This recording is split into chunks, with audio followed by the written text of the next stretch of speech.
Welcome to episode number 2 of Amplified. Episode number 2 with your boy Futuristic and... Are we going?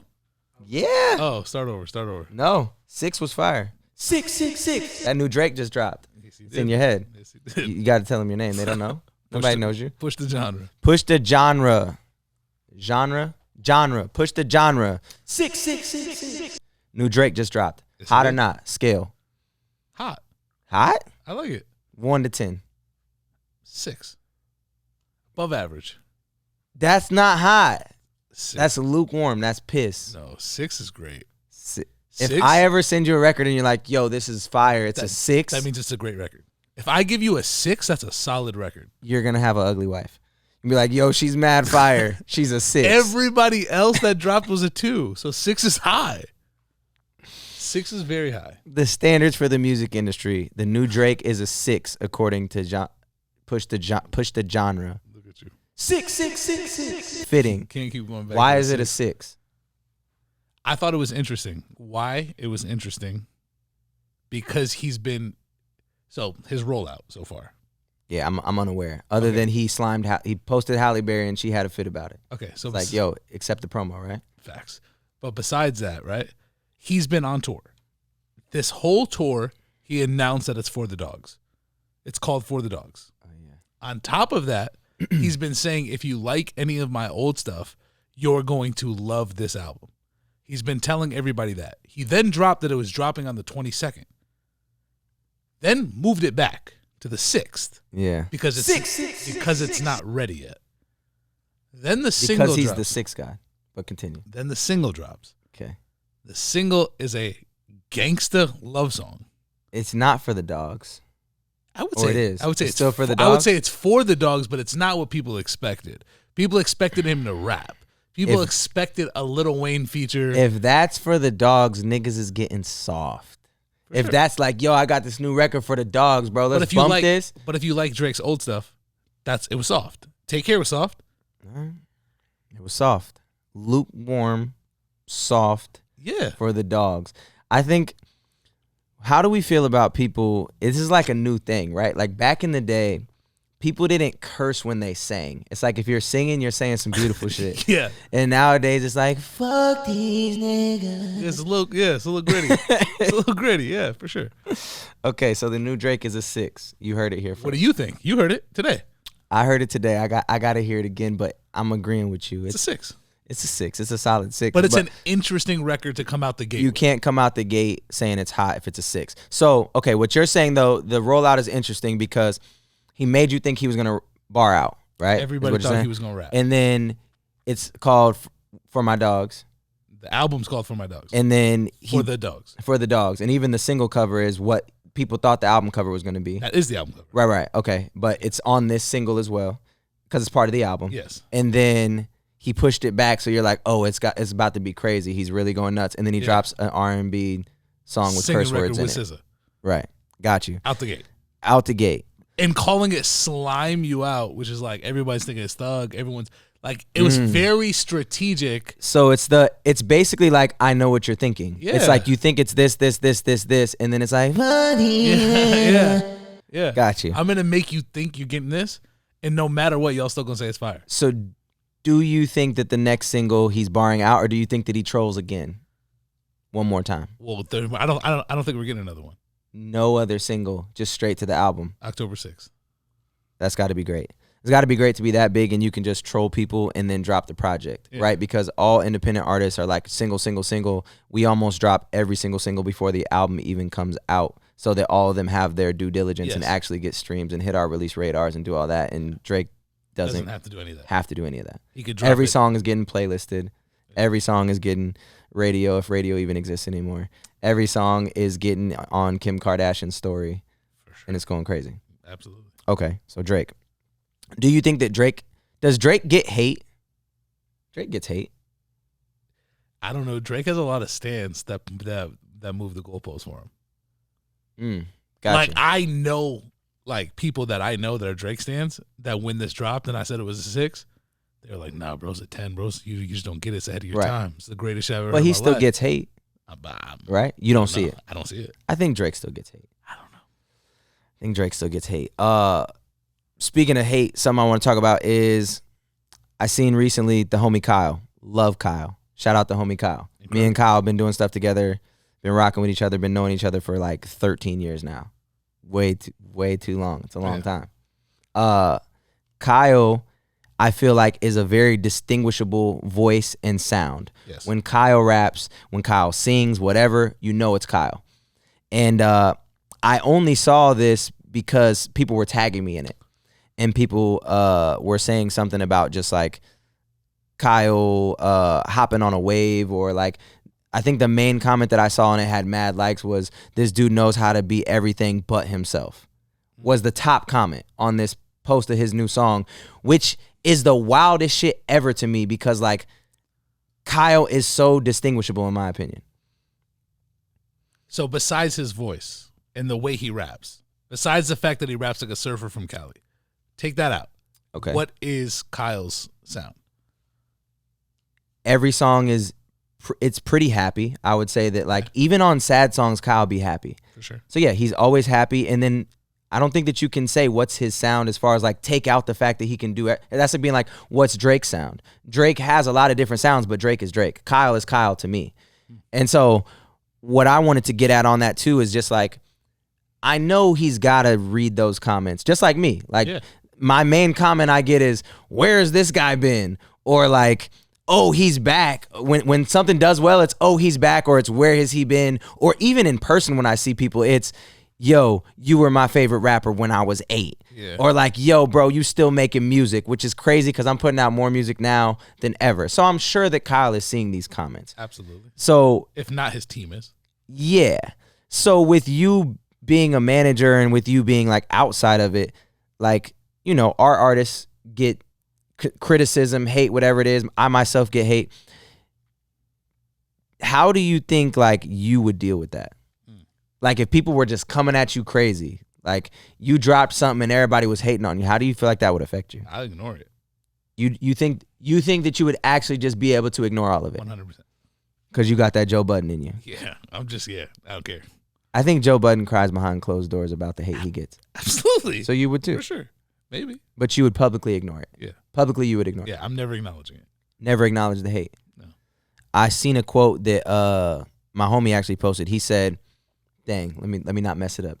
He said, it's along those lines, I don't respond to hate. He said, the only way to reach me is through love. And that was what he was saying. I'll never respond to hate. The only way you can reach me is through love, which I thought was really dope because I've always been like the opposite, kinda, where it's like I'll address one. If there's 100 haters, I'm addressing one. So like y'all all know what it is. I like that. You know what I'm saying? So it's like, boom, here's this, and then I'll let everybody else debate and talk about it, and it is what it is. But I think as an artist, mentally, it's very, very tough. All those things get in your head. It's a little easier now that like I've been in the game for a while, but in the beginning, when you're first starting out and you're 20 years old, you're 19, you're 18, whatever, and you drop something, and crazy. Everybody's like, yo, you suck, jump off a bridge, die slow. Yeah, it's a lot. It's like, should I really jump off the bridge? Yeah. What I don't understand, and this is me speaking as a manager, of course I'm not an artist, so I'm a little like empathetic. Yeah. I don't care. Right. But as a manager, it's like, don't you think there's a big part of the industry where you have to kind of follow trends? So that somebody says like, oh, he's copying someone else's wave, right? Yeah. It's like, that's kind of a part of the industry. Like the industry adapts and you have to adapt with the industry. Nobody's staying and doing what they've been doing. Not even Drake. Drake's not still doing what he was doing during Take Care. Nobody stays the same. Yeah, nothing was the same. Even Young Thug is doing pop records. Even the Baby's doing pop records. Kanye switches up all the time. Kanye switches up and trolls with each album. I think Tyler the Creator, Childish Gambino, but they all do get hate when they do switch up. I think it's weird. I feel like people don't know what they want. Everybody's like, yo, I want this version of you. But I don't think that that's the case. You don't actually want the person to still do that. You just had a memory or a moment to that song and you wish that you could relive those moments. Even if I made 100 songs that sounded exactly like the songs I made in 2015, it wouldn't matter because you don't miss that from me necessarily. You miss the moments and the memories that you created to those songs. Yeah, even if you remix the greatest for the rest of your life, people are gonna sit here and be like, it's not as good as the original. Yeah, it didn't hit the same. Yeah, I mean, no matter what, it's the same thing. Yeah, so I don't think that people realize you don't really want Drake to do the same thing. You don't really want Kyle to do the same thing. You don't really want anybody to do the exact same thing over and over and over again. Yeah, for sure. What I've been doing all week is I've just been taking notes on like the things that I see in the industry that I'm like, yo, these are kind of good talking points. One of them I see down here, yo, this irks my soul in every which way. If you're watching this, don't ever do this, please. You ready? Are you ready? Don't ever DM me and just say, hey, fam. Don't ever DM me and just say, let's work. Don't ever DM me or text me and say, what's up? I'm busy. Please get to the point. Let's work is the worst DM of all time. Let's work on what? Let's do what? What are we talking about? Take advice from this because artists are not going to work with you off of let's work.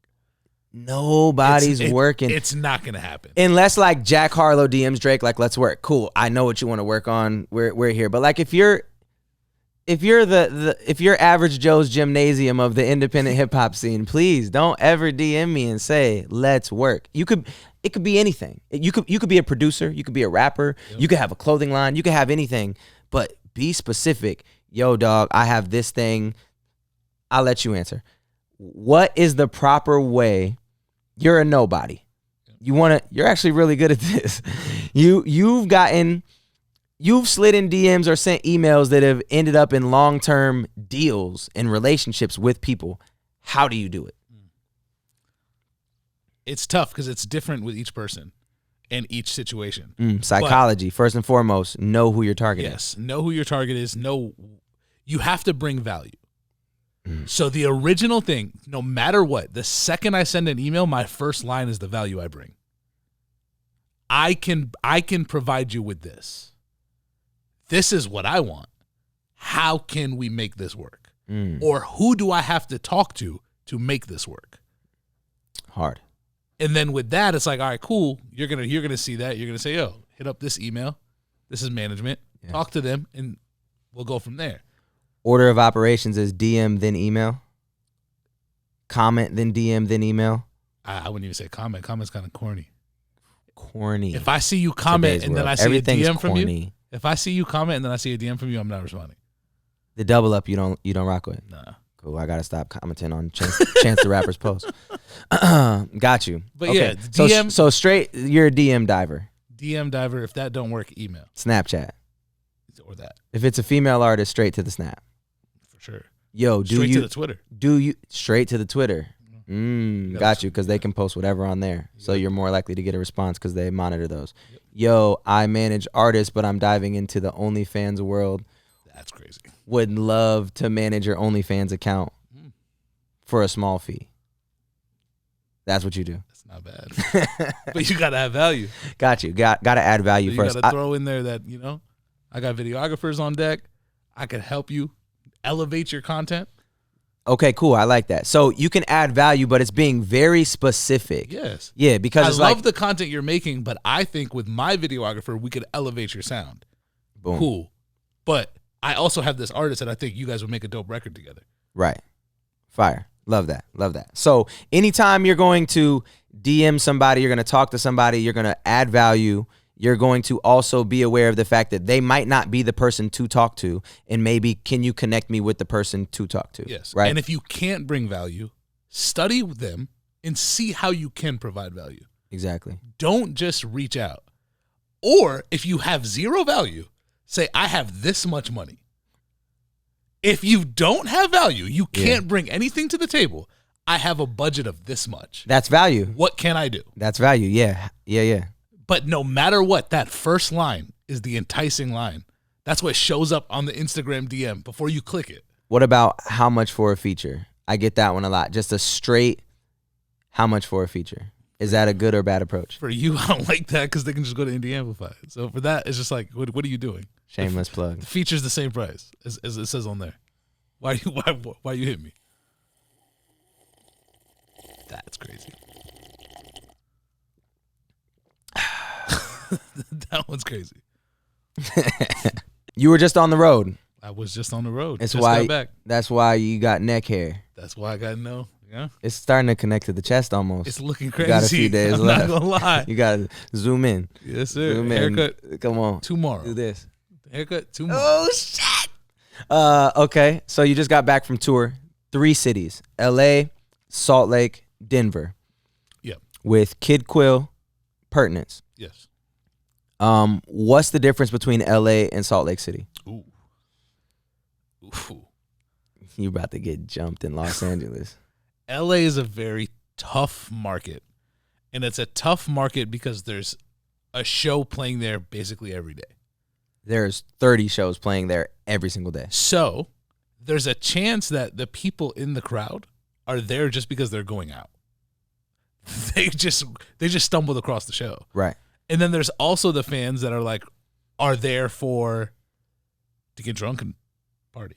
Right. And then there's the other ones that just... Other cities? Or are you talking about still in LA? I'm talking about LA. And then there's other people in LA that just go there to network. And then it's like, I'm not even trying to act a fool. I'm not even trying to turn up. I'm trying to go there and just strictly network with people. Too cool. They're too cool. You want to act too cool to enjoy the show. Yeah. And it makes the energy in the room super weird. Yeah. So... I don't think that people realize how contagious, like 10 people standing in the crowd with their arms folded, watching the show and judging it basically, or and they could be fans, but they're there to be too cool and to network, can throw off the entire show because the kids that come to the show and want to turn up feel like they can't because they don't want to bump into this guy behind them with the arms crossed. Yeah. They don't want to bump into the girl and or this girl's all done up. They don't want to throw water or whatever and mess this girl's hair up or whatever the case may be. So it's like when people in LA come to the show and they're just too cool and they're just standing there, those LA shows are never as hype. I don't want to say never. Are usually not as hype as other cities and other markets. Yes. So when you went to Salt Lake City, what did you experience there? How was that show? Completely different energy. Like night and day. Like if LA was a 5, this was a 15. 5 and 15. Like crazy difference. Everybody was turned up. LA wasn't even a 6. LA was dope, but it just was. It was dope for LA. Right. An LA 10 is like a Salt Lake 4. Right. It's like you know what I mean? I feel you. And Salt Lake is just turned up. Denver too. Denver's turned up. Right. And hard to breathe. It just depends on the people and the audience. And for me, this goes back to the point where you were just saying about networking, right? If you do DM somebody, if you're an artist and you're going to somebody's show because you want to network with that artist, if you're sitting there with your arms crossed, that artist is not coming to talk to you because we saw that from the crowd. Okay? So if you go there and you have a great time, you have great energy, the chances are you can connect with the artist right there.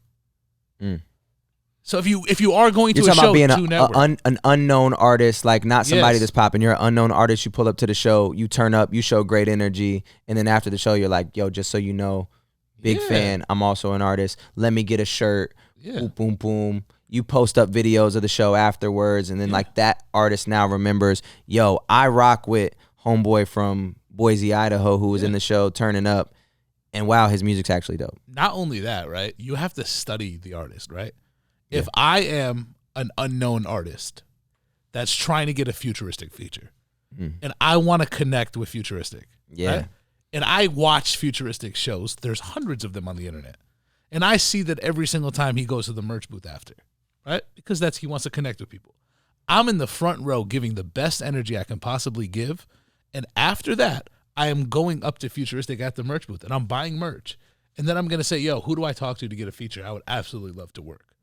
The morale's already high. Chances are you're going to be like, yo, either hit me or hit my manager. He's right here. Get the phone number. And now you have a connect. That's my way of doing it. Yeah. It's all about energy. But if you were whack from the jump and you came up to me, it's like, yo, go to Indie Amplify.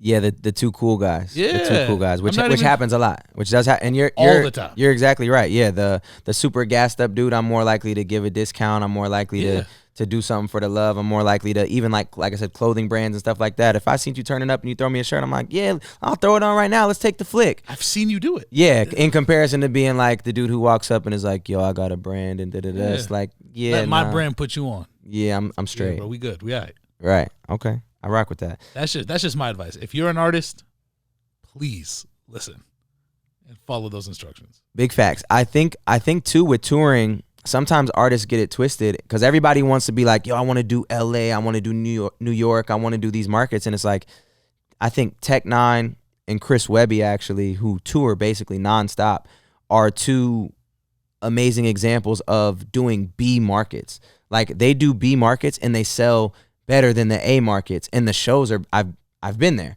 You know what I'm saying? The shows in Missoula, Montana go way crazier than the shows in LA. Yeah. You know, I don't even know if Tech or Webby even do LA. I feel like they'll do Santa Ana, Santa Cruz, and everything around 100%. It, but not go there. 100%. And it's like, yo, if you're an artist and you're looking to tour and you're just starting out, it's like you might get more love in those B markets than you might in your A markets. If you're not, that's also how you get a diehard fan. That's how you get somebody that's gonna rock with you for life. Because there's nothing to do in some of those markets, right? You might give a performance that changes this person's life. Exactly. They might be really going through it. They went out for a show to just really get out, and then your verse just changed their life.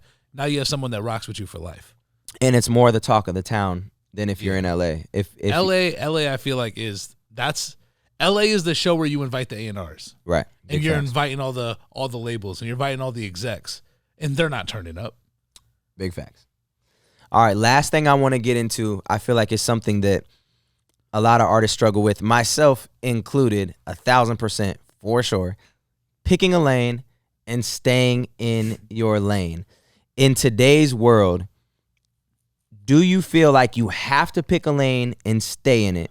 And then do you also feel like if that's not the case, is there a way to do multiple things at the same time? Do you have to, how would you go about picking a lane and staying in a lane? Or how do you feel when you see artists jumping around and doing different things?